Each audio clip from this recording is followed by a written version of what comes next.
ইন্নামাল মুমিনুনা ইখওয়াতুন ফাআসলিহু বাইনা আখাওয়াকুম ওয়াত্তাকুল্লাহা লাআল্লাকুম তুরহামুন।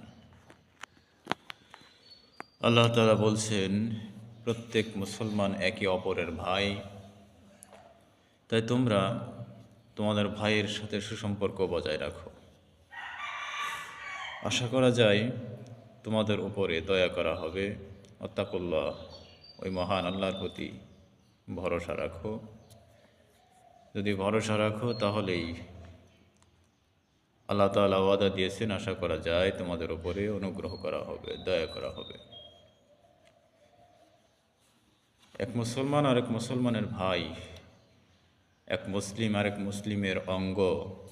বিশ্বনবীর হাদিস থেকে আমরা পাই, আর নোমান ইবনে বাশির রাদিয়াল্লাহু তাআলা আনহু ক্বাল ক্বালা রাসূলুল্লাহ সাল্লাল্লাহু আলাইহি